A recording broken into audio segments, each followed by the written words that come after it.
The men of the village woke up pregnant one day and were surprised. Who did this? What happened? They were shocked. Their pregnant wives were no longer pregnant. They were the ones pregnant. Zoroku village was not just any village. It was a place where traditions ruled like an unseen king, silent, powerful, and unquestioned. Customs lived in the air people breathe, carried by stories told beside cooking fires and beneath monolith skies. They were passed from mouth to mouth, from grandmother to mother, from mother to daughter, from elder to child. The women of Zoroku were known for their strength, beauty, and endurance. They tended to the house, served their husbands, kept everywhere clean. Above all, they carried life. Pregnancy was not just a season in a woman's life, it was a duty, a proof of worth. From the moment a girl began to grow into a woman, elders whispered about her future womb, reminding her that pain was part of womanhood. Pregnancy is not sickness, the men often said. Our mothers did it, our grandmothers did it. The men of Zoroku were not cruel men. They worked too, clearing land, tending animals, repairing roofs. They believed each person had their place. The house, the meals, the quiet order of daily life belonged to women, and for a long time this arrangement stood without question. But pregnancy is heavy, and some days it weighs more than others. As women carried their growing bellies, they still rose early, still cooked, still swept, still served. Yet there were days when the body refused to obey, days when nausea clung like smoke, days when the back ached so deeply that even standing felt like lifting a mountain. On such days, some women rested, the fire remained unlit, the pot stayed empty. And that was when the argument began. The men said the women complained too much. They talk as if they are dying, they muttered. Every day pain, every day tired. They did not know most of the small unseen labors, the endless bending, the carrying, the standing, but they noticed when those labors were done. One evening, a man named Gallo returned from the fields. Dust clung to his feet and hunger growled in his stomach. As he entered his house, he expected the smell of food, the sound of a pot bubbling. Instead, there was silence. His wife Sarah lay on a woven mat, her face pale, one hand resting on her swollen belly. Her eyes were closed, her breath slow and heavy. Gallo stopped at the doorway. You are lying down? He asked sharply. At this time? Zira opened her eyes slowly. My body is tired, she whispered. The child has not rested all day. Gallo looked around. The fire was cold, there was no food, his hunger turned to anger. So now I must sleep hungry, he said. Pregnancy has made you lazy. Shira turned her face away, too tired to answer. That night, Gallo spoke to other men, and other men had similar stories. Wives who rested, fires that were not lit, meals that were late or missing. The word spread from house to house. These women complain too much. Pregnancy is not sickness, they said.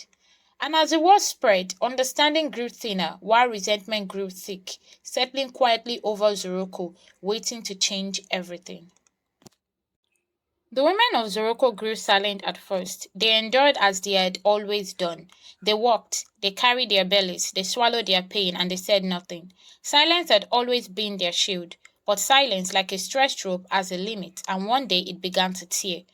One evening, as the sun sank low, the women gathered by the water. Some were heavy with child, some still moved slowly from recent birth, others were young girls who came to listen, their eyes wide, learning what the future held.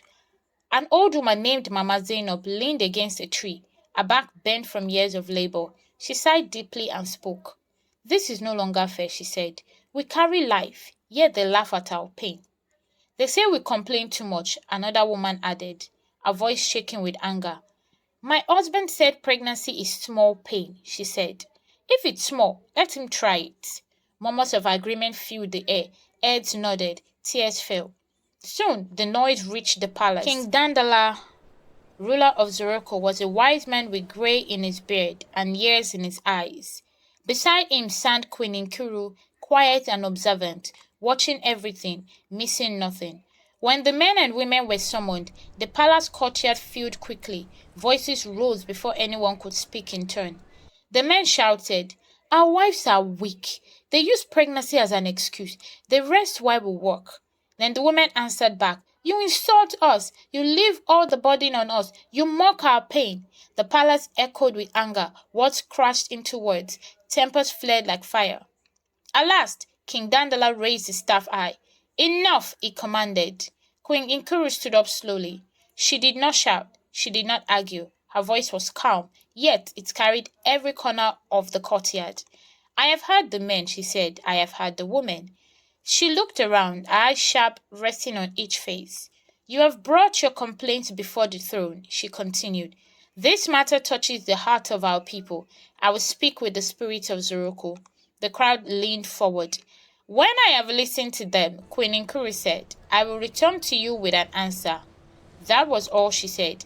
The men exchanged looks, confident and satisfied. The women waited, unsure but hopeful. No one knew what the queen planned. No one guessed what she would ask of the spirit. The palace emptied, and life returned to Zoroku as before. But deep in the quiet of the night, Queen Inkuru walked alone, her feet steady, her mind made up. And far beyond human ears, the spirit of Zoroku listened. Change was coming. One morning, Zoroku woke up screaming. Cries rose from houses before the sun was fully up. Men jumped from their beds, clutching their bodies in fear. Their stomachs were swollen, hard, heavy, and tight. Some tried to stand but fell down back with a groan. Others ran outside, feeling sickness rise from deep inside them. What is happening to me? One man cried, holding his belly. My body feels strange, another shouted. At the same time, something unbelievable was happening to the women. Wives woke up feeling light, their stomachs were flat, the weight they had carried for months were gone. One woman touched her belly again and laughed in shock. I am not pregnant, she cried. Another ran outside, pointing at her husband. It's true, oh, she shouted. The men are pregnant. Panic spread quickly through Zoroku like wildfire. Young boys also cried out in pain. Blood began to flow from them. They trembled and ran to their mothers in fear. The women watched quietly, their faces calm, their silence louder than words. Days passed and Zoroku was no longer the same village. Every morning, the men woke up groaning. Many ran outside to vomit as soon as the sun rose. Their backs ached as if heavy stones were tied to them. Their bellies pulled and tightened. At night, they tossed and turned, unable to sleep. This pain is too much, one man groaned, sitting on the ground and holding his stomach. I cannot even breathe well, another man said, sweat pouring down his face. The men were confused and afraid. Tasks that once seemed small now felt impossible. Bending to sweep the floor hurt their back. Standing by the fire made them dizzy. Cooking took too long, and many burned the food or forgot it completely. Some cried quietly when no one was watching. The house grew messy. Children went hungry at times. The men struggled to fetch water, cook meals, and care for the home while carrying heavy bellies. Meanwhile, something else was happening. The women woke up feeling light. Their bodies felt new. No sharp pain, no heavy bellies, no sickness in the morning. For the first time in many years, they walked freely. They went to the farms together, hoes on their shoulders, laughing as they walked. They rested when they wanted. They stretched their backs without pain. They talked and joked under the sun. For the first time, one woman said with a wild smile, I am free. The girls noticed changes too. One morning, a group of young girls sat together whispering. They had been expecting their monthly bleeding, but it did not come. My blood did not come, one girl said, touching her stomach. Mine too, another replied. It has stopped. Then a girl named Amina gasped loudly. Some days ago I was bleeding, she said, but it stopped. At that moment, a younger brother ran into the yard crying. Mother, he shouted, something is wrong with me. Blood has stained his clothes. The girls stared at each other, shocked. Slowly, understanding spread across their face. Then they smiled. Some laughed softly. Others danced. It has gone to the boys, one girl said in wonder. Soon, young boys across Zoroku began to feel strange pains. Their stomachs cramped. Blood flowed from them every month. They cried in fear, not knowing what was happening. Mama, it hurts, they said. Why am I bleeding? The older women gathered them gently. They washed them. They showed them how to use cloth. They taught them how to clean themselves and rest. This is your body changing, the woman explained. You must prepare for it every month. The boys listened, confused and ashamed, just as girls once had. Back in the homes, the men suffered greatly. Their feet swelled, their moods changed, they cried easily and grew angry without knowing why. Some men shouted at their wives, but the wives only watched quietly. They tried to cook but grew tired halfway. How do women do this every day? One man whispered as he sat on the floor exhausted. The women no longer rushed home. They worked on the farms. Some rested under trees. Others visited friends. No one shouted at them for coming late. They had sex without the fear of getting pregnant. The men had that burden to carry now. One evening, a husband lay on a mat, his face pale, his belly heavy. His wife returned from the farm, carrying fresh vegetables. He looked at her weakly. How did you survive this for years? He asked. She placed the basket down slowly and looked at him. Now you know, she said simply. The words were not cruel, they were calm and true. In Zoroku, understanding was growing, slowly, painfully, but for the first time, the weight of womanhood was no longer carried by women alone. As months passed, the men of Zoroku grew desperate. What began as shock had turned into suffering. At night, they slept sitting up because lying down hurt so much. This burden is not for us, they cried openly. We cannot carry this. Even young boys begged. The monthly bleeding confused and frightened them. Men faced great pain during labor as they birthed their babies. It was too much. Please take it back, they said, tears running down their faces. We cannot handle menstruation. It's too painful. At last, the men gathered and marched to the palace. Please, Queen Nkiru, they begged. We are sorry, we did not understand. Queen Nkiru listened quietly. Her face was calm, her eyes steady. This matter is no longer in my hands. The men looked up in confusion. It's in the hands of the women. If they wish it to return to them, it will return. If they do not, it will remain as it is. The men were sent away. That day, the men went home and did something they had never done before. They begged their wives. They knelt beside sleeping mats. They cried. They promised change. I will cook, one man said. I will fetch water, said another. I will never laugh at your pain.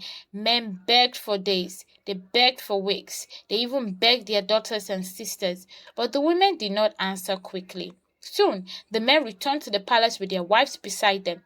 The courtyard filled with voices again, but this time it was the women who spoke. Some women stood and said no. You mocked us, one woman named Fatima said loudly. You said pregnancy was nothing. Other women felt pity and believed it was their right as women to deal with pregnancy, so they agreed to let it return back. Our husbands have learned, said Amarachi, one of the women leaders. They are suffering. They are not built for this. The women were divided. At last, Queen Nkuru rose. There will be a voting day, she announced. Every woman will choose. Those who want the burden to return to women will vote yes. Those who wanted to stay with the men will vote no. The village went silent. For the first time in Zoroko's history, the future of pain, life, and power rested in women's hands. That night, the village buzzed with debate. Women talked at the river, on the farms, and in their homes. Some felt strong and free for the first time in their lives. Others felt pity for their husbands and sons. Fatima spoke to the women day and night. My mother died in childbirth, she said, her voice firm. My father abandoned us. I suffered because of this burden. I will never vote yes. Fatima was relentless. She kept gathering women, speaking to them, telling them not to fall for their husband's manipulation. She didn't have to deal with menstrual cramps again and she wanted it to stay that way. Amarachi, on the other hand, did the opposite. Her husband had begged her so much that she could feel his pain. He almost died when he gave birth to their fourth child. She kept persuading the women to say yes. She reminded them that women were made for such pain and it is women's duty to deal with it. Days later, the entire village of Zoroku gathered at the palace square. The sun stood high and the air was filled with silence. No one laughed, no one argued. This day was different. This day would decide everything. Before Queen Nkuri stood two large baskets. One was marked yes, the other was marked no. Each woman in Zoroku held an orange in her hand. The orange was her voice, it was her choice. One by one, the women stepped forward and dropped their oranges in the basket they preferred. When the last woman stared back, the counting began. The palace guard lifted the oranges and counted slowly. The crowd held its breath. At last, the guard spoke. "It is equal," he said. "Yes and no are the same." A loud murmur spread through the crowd. Men whispered in fear. Women looked at one another in shock. "A tie!" No one moved. No one spoke. Then a calm voice broke the silence. "I have not voted." It was Amarachi. All eyes turned to her. The air grew thick. Amarachi was the leader of the women. Many had followed her words. Her choice would decide the fate of Zoroku. She stepped forward slowly. Her face was calm, but her heart beat loudly in her chest. Her husband pushed through the crowd. "Amarachi, please, I'm begging you, please." Before he could reach her, women stepped in front of her, forming a shield. Amarachi reached for the baskets. For a long time, her hand hovered in the air. The entire village seemed to stop breathing. Then she dropped her orange into the no basket. A gasp rose from the crowd. Queen Nkiru stood up and smiled gently. "It is settled then. The men will continue to bear the burden of pregnancy," she said. Amarachi smiled as she looked at Fatima. She remembered how Fatima had spoken to her yesterday night, urging her to choose herself and other women. Amarachi's husband was furious. He marched fiercely towards her, but the women prevented him. He was then taken by the palace guards to jail for wanting to beat his wife. The women who had voted no rejoiced, and also the women who had voted yes. Deep down, they were happy. They were just trying to do it for their husbands. And so, Zoroku changed forever. From that day on, men carried pregnancy, women carried freedom, respect returned to homes, mockery died slowly. And whenever a man complained, the women only smiled and said softly, "Pregnancy is not sickness." Thank you guys so much for watching. Hope you enjoyed this interesting story. Please subscribe to my channel for more content like that. Bye and see you in the next one.